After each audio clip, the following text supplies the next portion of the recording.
মানবজমিন পত্রিকা বলছে যে এই সূত্রে এখন ব্রিগেডিয়ার সাখাওয়াত এবং সাবেক নির্বাচন কমিশনার সোহুল হোসেনের গ্রেফতার হওয়া সময়ের ব্যাপার মাত্র, কারণ নির্বাচনী ইঞ্জিনিয়ারিং প্রক্রিয়ার যে কয়েকটি ধাপ ছিল এর মধ্যে অতিরিক্ত ব্যালট পেপার ছাপানো, গোপনে ব্যালট পরিবহন এবং ছক অনুযায়ী নির্বাচনী কর্মকর্তাদের একটি অংশকে প্রভাবিত করে প্রশাসন ও আইন শৃঙ্খলা বাহিনীর সহায়তায় ফলাফল নিয়ন্ত্রণ করা ছিল কৌশলগুলোর অংশ। বাংলাদেশে ক্ষমতা গ্রহণের পর প্রধানমন্ত্রী তারেক রহমান ১/১১ সরকারের শীর্ষ কুশীলবদের গ্রেফতার করতে শুরু করার পর এখন ক্রমেই স্পষ্ট হয়ে উঠছে প্রধানত দুটো বিষয়কে সামনে নিয়ে আসতে চাইছেন, দুটো ষড়যন্ত্র ফাঁস করে সেই ষড়যন্ত্রের সঙ্গে জড়িত ব্যক্তিবর্গকে শাস্তির আওতায় নিয়ে আসতে চাইছেন তারেক রহমান। প্রথমত, যেই সেনা কর্মকর্তারা তাকে, তার ভাইকে, তার মাকে গ্রেফতার করে কারা হেফাজতে নিয়ে গেছেন, সেনা হেফাজতে তারেক রহমানের ওপর অকথ্য অত্যাচার চালিয়েছেন, তার মায়ের বিরুদ্ধে একের পর এক মামলা দিয়েছেন এবং এই পরিবারটাকে বিচ্ছিন্ন করে রেখেছেন, সেই সেনা কর্মকর্তাদের চিহ্নিত করে তাদের একটা শাস্তির ব্যবস্থা করতে চান তারেক রহমান। এর পাশাপাশি এখন বাংলাদেশের সংবাদ মাধ্যমগুলোর খবরে স্পষ্ট হচ্ছে যে 2008-এর নির্বাচনটি আসলে ষড়যন্ত্রমূলক ছিল এবং 2008-এর নির্বাচনে ষড়যন্ত্র করে ডিজিএফআই এবং সেনা কর্মকর্তারা মিলে তখনকার মঈনুদ্দিন ফখরুদ্দিন সরকার একটা নীল নকশা বাস্তবায়নের মাধ্যমে শেখ হাসিনা সরকারকে ক্ষমতায় এনেছিল, আওয়ামী লীগকে বিপুল সংখ্যাগরিষ্ঠতা পাইয়ে দিয়েছিল এবং বিএনপিকে মাত্র 30টি আসন দিয়ে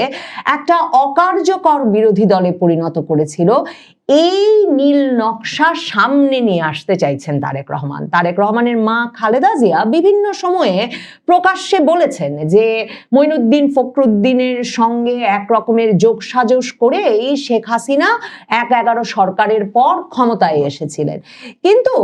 বাংলাদেশ সহ মানে দেশে বিদেশে সকল সংবাদ মাধ্যম, আন্তর্জাতিক পর্যবেক্ষক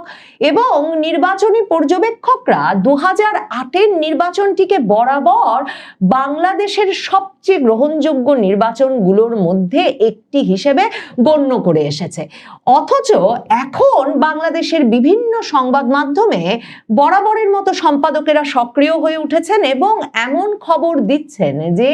2008 সালের ওই নির্বাচনটি সাজানো একটা নির্বাচন ছিল এবং সেই বিষয়টি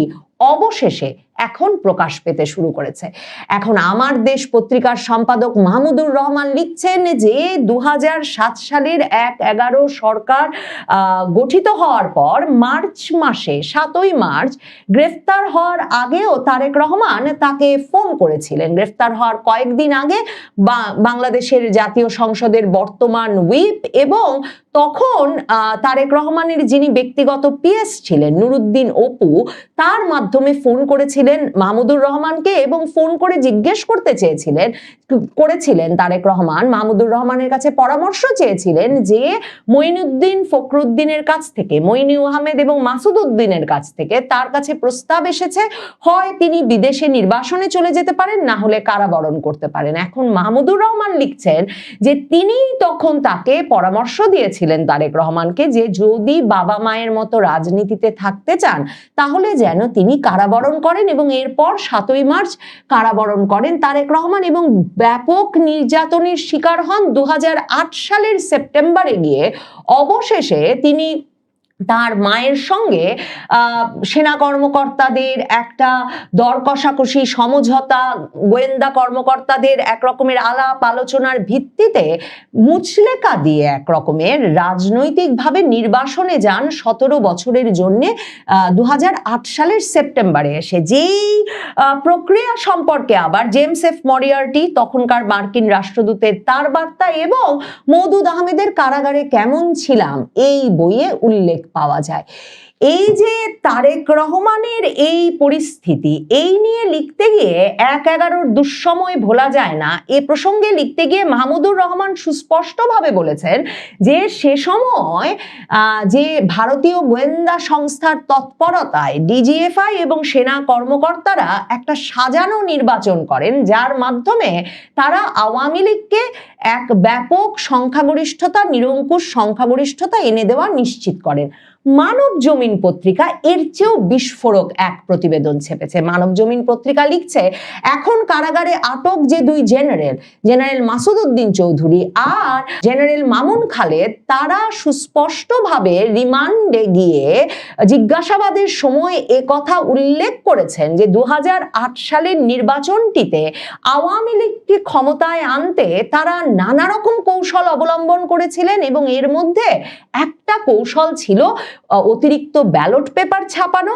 ১/১১ জমানার ভোট, বাড়তি ব্যালট ছাপার অভিযোগ, কাঠগড়ায় যারা। এই শিরোনামে মানব জমিন যে রিপোর্ট করেছে সেখানে তারা সুস্পষ্টভাবে বলেছে যে ২০০৮ সালের সেই নির্বাচন কমিশনের প্রধান নির্বাচন কমিশনের এটিএম শামসুল হুদা এরই মধ্যে মারা গেছেন। এখনো জীবিত আছেন দুই নির্বাচন কমিশনার, ব্রিগেডিয়ার সাখাওয়াত হোসেন, যিনি সবে ইউনূস সরকারের উপদেষ্টা পদ ছেড়েছেন, আর আছেন আরেকজন জীবিত নির্বাচন কমিশনার সোহুল হোসেন। এ দুজনকেই নাকি এখন তারেক রহমান সরকার নজরদারির মধ্যে রেখেছে এবং যে কোনো সময় তারা গ্রেফতার হতে পারেন। মানব জমিন বলছে যে ২০০৮-এর পরে আওয়ামী লীগ আমলের যেসব প্রশ্নবিদ্ধ নির্বাচন, ২০১৪, ২০১৮, ২০২৪, এই সব নির্বাচনের কমিশনাররাই তো প্রধান নির্বাচন কমিশনাররা এরই মধ্যে কারাগারে আটক হয়েছেন। কাজেই সে সময় অত্যন্ত মুখ্য ভূমিকা পালন করা সক্রিয় এই দুই নির্বাচন কমিশনারকে খুব শিগগিরই তারেক রহমান সরকার গ্রেফতার করতে যাচ্ছেন এবং সেজন্য তারা এরই মধ্যে নজরদারিতে আছেন। মানব জমিন ফোনও করেছিল ব্রিগেডিয়ার সাখাওয়াতকে এবং সোহুল হোসেনকে, তবে তাদেরকে কোনো মন্তব্যের জন্য পাওয়া যায়নি। মানব জমিন পত্রিকা লিখছে যে নানা কৌশলে একটা নিয়ন্ত্রিত নির্বাচনের মাধ্যমে আওয়ামী লীগকে ক্ষমতায় বসানো এবং বিরোধী দল হিসেবে বিএনপিকে ক্ষমতাহীন করতে একটা বড় পরিকল্পনা করেছিল তখনকার সেনা নিয়ন্ত্রিত তত্ত্বাবধায়ক সরকার, এবং এই পরিকল্পনা বাস্তবায়নে বড় ভূমিকায় ছিলেন তৎকালীন ডিজিএফআই ও সেনাবাহিনীর কিছু কর্মকর্তা। এদের মধ্যে কয়েকজন এরই মধ্যে গ্রেফতার হয়েছেন, মানে জেনারেল মাসুদ উদ্দিন গ্রেফতার হয়েছেন, জেনারেল শেখ মামুন খালেদ গ্রেফতার হয়েছেন, এবং এর বাইরে তৎকালীন নির্বাচন কমিশন ও প্রশাসনের একটা বড় অংশ এই পরিকল্পনা বাস্তবায়নে মাঠে নেমেছিল। সম্মিলিত এই পরিকল্পনার ফলে আওয়ামী লীগ তথাকথিত ভূমিধস বিজয় পায়। এবং এরপর মানব জমিন উল্লেখ করেছে যে তৎকালীন যে ডিজিএফআই, এনএসআই সহ বিভিন্ন গোয়েন্দা সংস্থার জরিপে সে সময় ক্ষমতা ছেড়ে আসা বিএনপিকে আসনের দিক থেকে এগিয়ে থাকতে দেখা গিয়েছিল, এবং এক্ষেত্রে একজন সাবেক সেনা কর্মকর্তা ও সাংবাদিক আবু রুশদের একটি লেখা, যেই লেখাটি তিনি বাংলাদেশ প্রতিদিনে ছাপিয়েছেন এই গ্রেফতারগুলো শুরু হওয়ার পর, সেটিকে সূত্র হিসেবে ব্যবহার করেছে মানব জমিন। সেই লেখায় ২০০৮ সালের নিয়ন্ত্রিত নির্বাচনের চাঞ্চল্যকর তথ্য প্রকাশ করেছেন আবু রুশদ। সেই লেখাটিতে বলেছেন যে তার কাছে সে সময় এমন একটা গোয়েন্দা জরিপ হাতে আসে আরেক সেনা কর্মকর্তার সূত্রে, যেখানে তিনি সুস্পষ্টভাবে দেখতে পান যে ১/১১ ওই নির্বাচনে বিএনপি ১৫৫-১৬০ আসনে জয়ী হবে এবং জোট ভিত্তিক ভাবে নির্বাচন করলে এই আসন সংখ্যা আরো বেড়ে যাওয়ার সম্ভাবনা ছিল। কিন্তু কঠোর নির্দেশনা ছিল সকল গোয়েন্দা সংস্থা এবং প্রশাসনের সকল পর্যায়ে যে কিছুতেই বিএনপিকে ৩০টির বেশি আসন দেওয়া যাবে না, এবং এই নির্দেশনা এসেছিল স্বয়ং সেনাপ্রধান জেনারেল মইনুল আহমেদের কাছ থেকে, কারণ তিনি নাকি বলেছিলেন যে কোনোভাবেই বিএনপিকে ক্ষমতায় আসতে দেওয়া হবে না। সাংবাদিক আবু রুশদ এবং আমার দেশ সম্পাদক মাহমুদুর রহমান দুজনেই বলছেন, এবং মানব জমিন পত্রিকার এই রিপোর্টেও বলা হচ্ছে যে প্রতিবেশী দেশ ভারতের চাপের মুখেই মইনুল আহমেদ এই সিদ্ধান্ত নেন যে কোনো উপায়ে আওয়ামী লীগকে ক্ষমতায় আনতে হবে। মানে আমার মনে যে প্রশ্নটা জেগেছে সেটা হচ্ছে যে ভারত এমন একটি কাজ যদি করতেই চায় এবং করিয়ে থাকে সে সময়কার সেনা কর্মকর্তাদের দিয়ে, তাহলে 2024-এর 5ই আগস্টের পর আমরা ক্রমাগতভাবে দেখলাম ডিজিএফআই এর বিভিন্ন সাবেক প্রধানরা সহ সেনা কর্মকর্তা, পুলিশ কর্মকর্তা সহ প্রশাসনের কর্মকর্তারা ভারতে চলে গেছেন এবং ভারতের নিরাপদ আশ্রয়ে রয়েছেন। এমনকি গ্রেফতারি পরোয়ানা আন্তর্জাতিক অপরাধ ট্রাইব্যুনাল থেকে জারি হয়ে যাওয়ার পর কর্মরত সেনা কর্মকর্তা, জেনারেল পর্যায়ের কর্মকর্তাকে আমরা দেখেছি যে তিনি হঠাৎ পরিবার সহ উধাও হয়ে গেছেন এবং পরে তিনি যে সীমান্ত পাড়ি দিয়ে ভারত চলে গেছেন সে খবর প্রকাশ হয়েছে। তাহলে এই জেনারেল মাসুদ উদ্দিন কিংবা জেনারেল শেখ মামুন খালিদ এদেরকে ভারত এই সব খবর প্রকাশ করবার জন্য কেন বাংলাদেশে থাকতে দিল সেটা একটা প্রশ্ন বটে। কিন্তু মানবজমিন পত্রিকা বলছে যে এই সূত্রে এখন ব্রিগেডিয়ার সাখাওয়াত এবং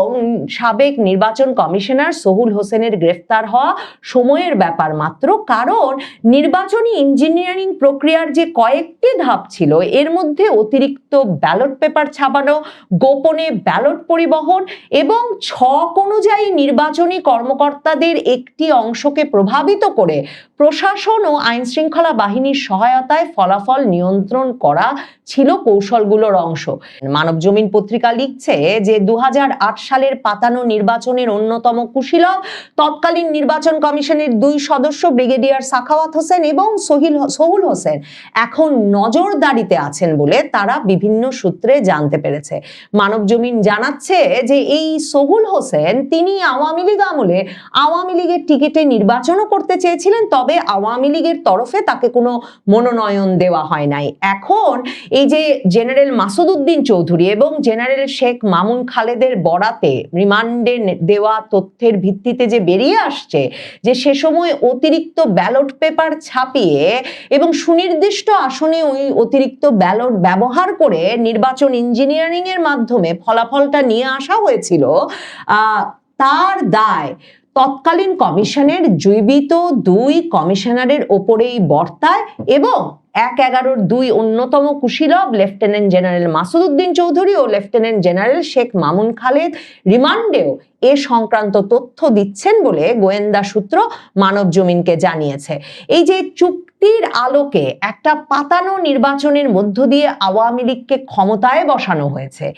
এই তত্ত্ব যে এখন বাংলাদেশের সংবাদ মাধ্যমগুলোতে বেরিয়ে আসছে এবং বিভিন্ন জনে বলছেন যে তখনও তাদের কাছে এ সংক্রান্ত তথ্য ছিল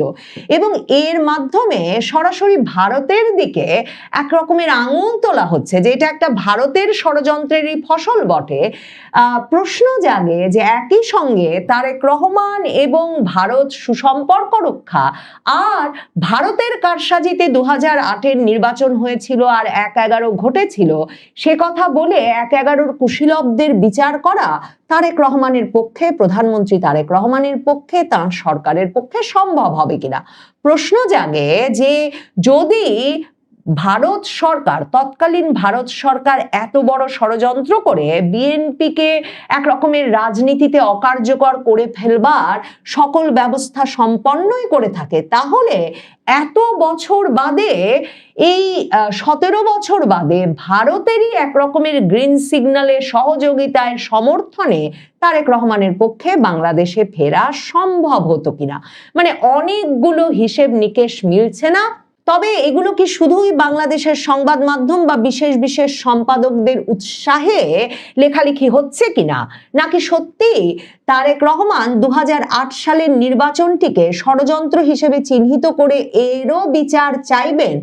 তা দেখবার জন্য আসলে অপেক্ষা করতে হবে সত্যি মানবজমিন যেমন বলছে ব্রিগেডিয়ার সাখাওয়াত এবং সোহুল হোসেন এ দুজনকে তারেক রহমান সরকার গ্রেফতার করে কিনা।